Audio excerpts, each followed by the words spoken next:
there were long discussions about me around coming after me like they came after her. And cooler heads prevailed and said, hey, if you do this, you're going to make her into a martyr. Like you think you're being the strong one, you think you're have the upper hand. But if you sue her, if she gets to get up and give testimony, if she gets to be the victim, like you don't want people siding with the person being bullied. It's a cliche that absolute power corrupts absolutely. And in the case of Meta, of Facebook, Mark Zuckerberg has no constraints placed upon him. You know, he's the majority shareholder. He appoints who he wants to the board. Everyone does what he wants, everything what he has a whims for. Like look at the metaverse, for example. We are not living in the metaverse today, no matter what his vision was. And I think the memoir is really, really important because it paints a really good firsthand portrait of what happens when people live in these cloistered environments. You know, Mark hasn't had a chance to grow up. And unfortunately, we're all living with the consequences of humoring, as she puts it, like a man-child for the last 20 years.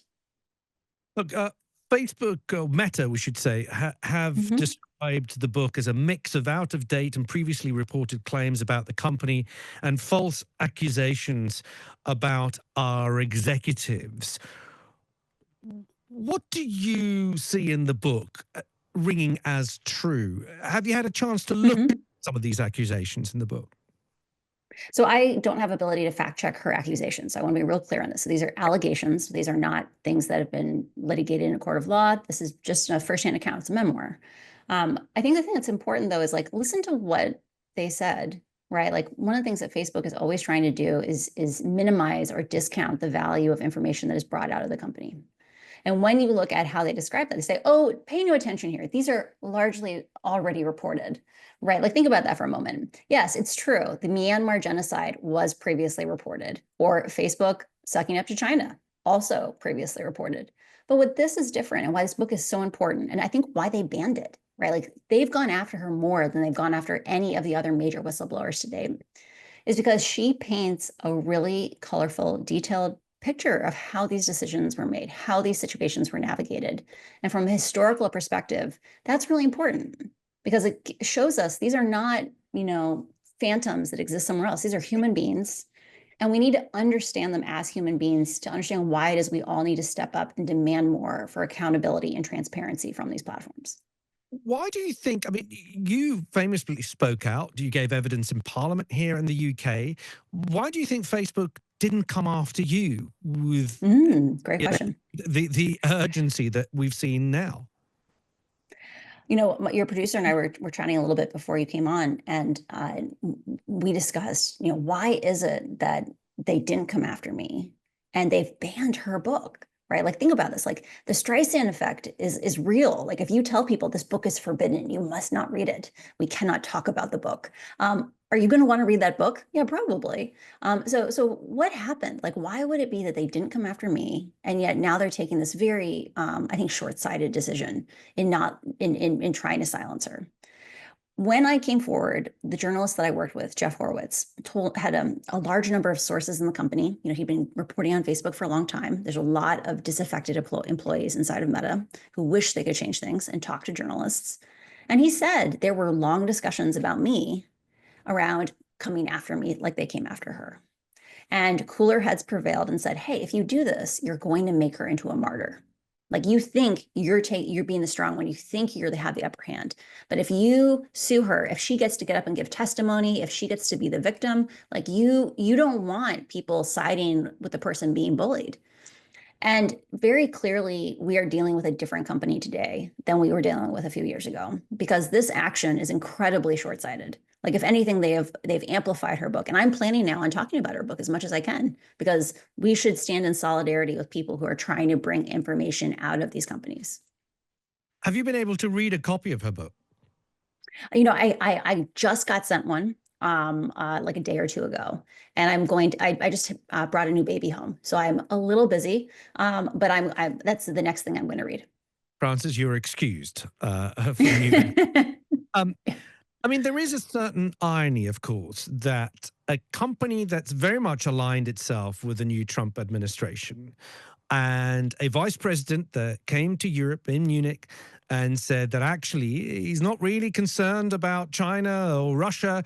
What he's really concerned is what he called the enemy from within. And Mm. then went on to cite what he was classing as obstructions to freedom of speech. It is ironic that Meta are now trying to stop someone from exercising their freedom of speech. Yeah, the classic line is the solution for bad speech is more speech. And instead of engaging with the allegations in the book or, making Mark available for interviews, because like, let's be honest, where has he been made available for interviews? Like very, softball places that were already supporting him on topics that he knew the hosts would want, right?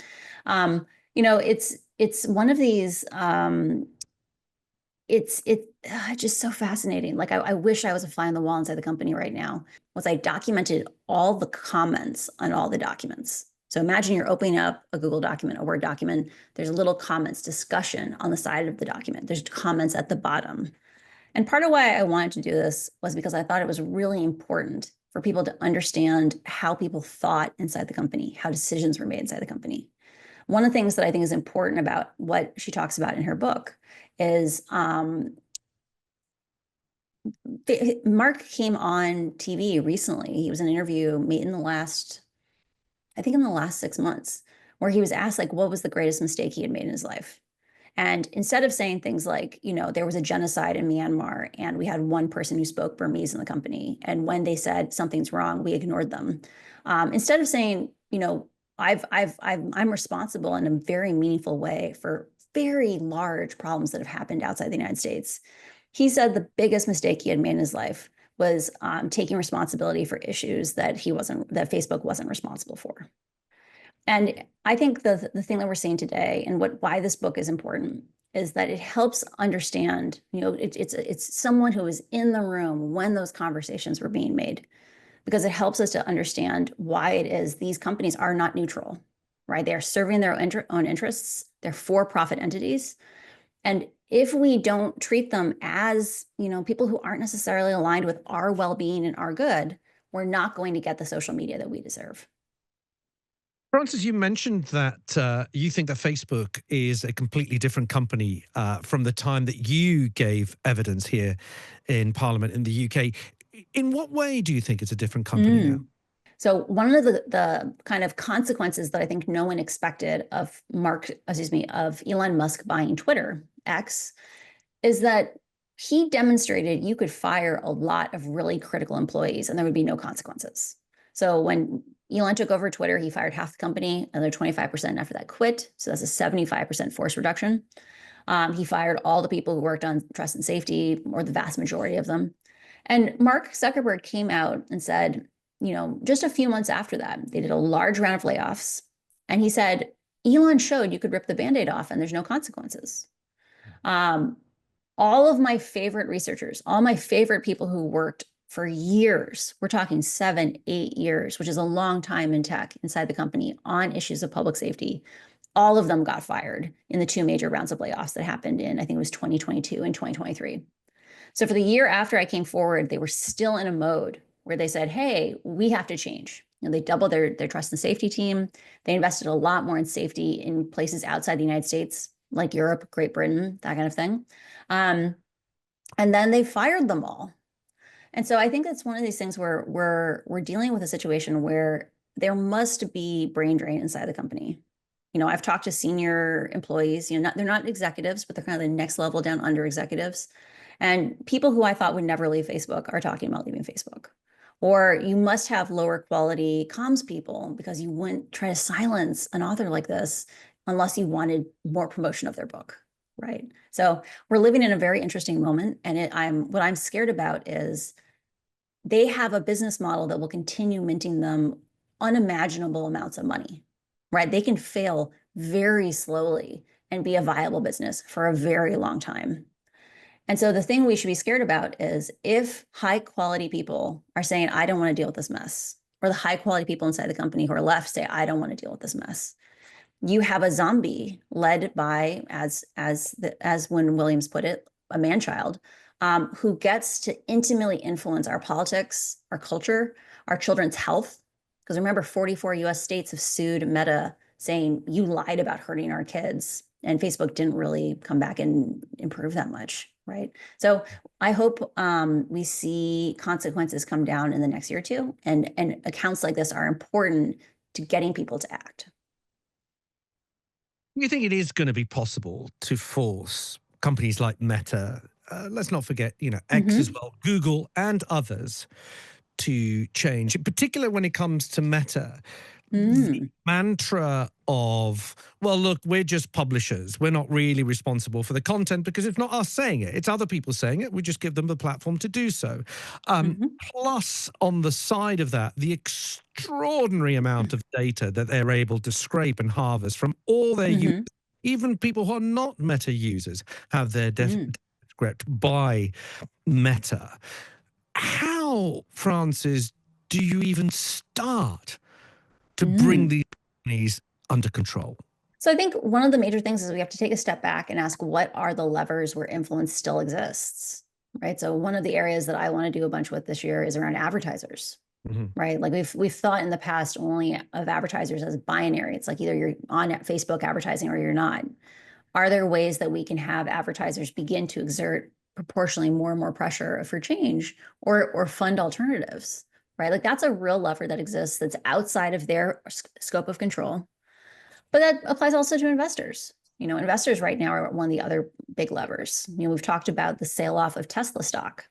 That's people making conscious decisions to not support Tesla anymore in the same way. Having the stock price goes down makes it even harder for them to hire people and to run their companies. So there's a lot of things where we need to not, the way we find solutions to problems is we believe solutions exist. But one of the things, sorry to interrupt, because I haven't heard someone suggest advertising, and it's got me thinking. And of course, you're absolutely right. That's big revenue. But here's my issue, Francis, though. As someone who's been involved in my early days as an actor, been involved in making adverts, I know how expensive TV traditional advertising always was. And I also know how enamored advertisers are with social media. You don't have to spend £3 million to make a TV commercial anymore, paying a high-end director, getting the actors to the other side of the world, doing. You can just bung $100,000 to an influencer to make you 2 videos, and you're getting the same impact. Are you sure that you're going to be able to get advertisers to pull away from what seems to be tailor-made advertising for them? And are you relying too much on their moral compass, if you like? We need to stop thinking about social media as a binary thing. It's either you're on Facebook or you're not on social media at all. Because the reality is people are on a lot of places. And if you go to places like Silicon Valley and you ask people, what social media do you consume? They talk about things like group chats. I'm probably on 100 group chats on Signal, which is, it's like WhatsApp but open source. It's the most popular app for tech people in Silicon Valley. I get my news from those places. I have a 3D printing channel I participate in. I have a cooking channel I participate in. I get a lot of the things that people would usually say from social media from a chat app. Not all apps are designed the same way. When you described how we solve these problems as being, it's about content, about publishing, it is, but it's also about the design of the apps. One of the things that Arturo Bejar brought forward when he's the previous big whistleblower before Wynne Williams, he said, let's take something like bullying. Do we need to surveil? Do we need to inspect everyone's speech and say that thing you said is bullying? Or can we show to a bully, hey, this message you're about to send, people have said before, messages like this message make them feel bad. About 50% of children don't send that message. They make a choice. And that's a real impact. That's a design choice. It's not about Facebook deciding what we can or can't say. It's about feedback. So I think there's a real thing where if you go to advertisers and say, right now, you get back, I don't know, $4, $3 for every dollar you put on Facebook. But this other social media platform that you don't use just because you don't want to learn how to advertise on a new platform, that platform would make you $8 for every dollar. People talk about LinkedIn advertising, and it's like one of the highest ROIs for advertisers. Going to advertisers and saying, you get to make choices. You think you don't, but you actually do get to make choices. And it might even be good for your business. I think there's really compelling spaces there. And we're going to be doing a bunch around doing a structured effort in that space this year.